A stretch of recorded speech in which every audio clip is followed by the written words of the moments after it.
Right, everyone, we're gonna try to repair this crack here.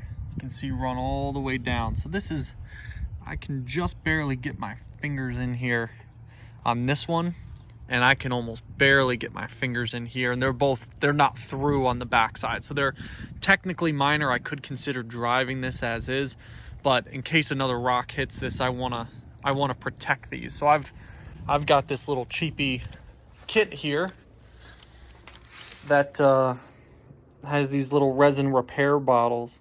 So we're gonna give these a shot and see if we can get this windshield crack to actually look halfway decent. So I'll show you that process as I try it out.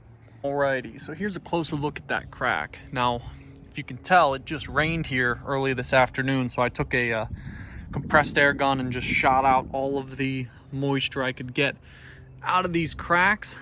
There's a better look, you can see that go all the way. So we're going to give this a shot. So the directions stay, start from the bottom to the top, and cover it with these little plastic films as you go.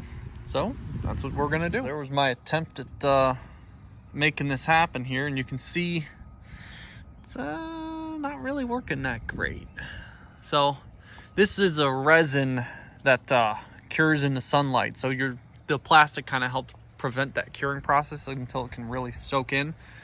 So I started here at the bottom and worked my way up, and it's okay. I think maybe this crack is getting a little bit smaller. This section basically looks all the same and kind of all the way up. So we're gonna let this sit for a little while and I don't know, see what it gets us. So Captain Blind Eye here, I just noticed that I'm missing, or there's another crack on the driver's side. So here I am on the driver's side. The only difference here is I put these plastic sheets on basically as soon as I put the resin in, and I actually ran out of plastic sheets, so we're gonna have to do a coat too on this part here.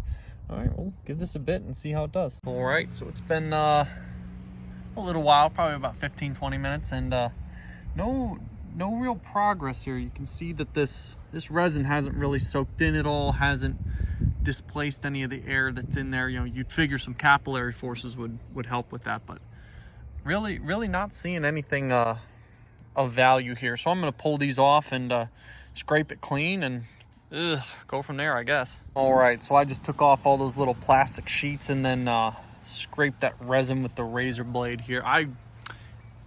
Guys, I don't see any improvement here. I think this is the same as it was before, maybe a little bit better. I mean, my finger is gliding over this a little bit better, but it's still catching in spots. So we're gonna take the plastic off the other side. I'm not even gonna put that resin in on the top portion here. I'll show you that right here. So I'm gonna see even this side, you know, there's barely a difference. So I'm gonna take these plastic sheets off, let this dry a little bit, and then scrape it off.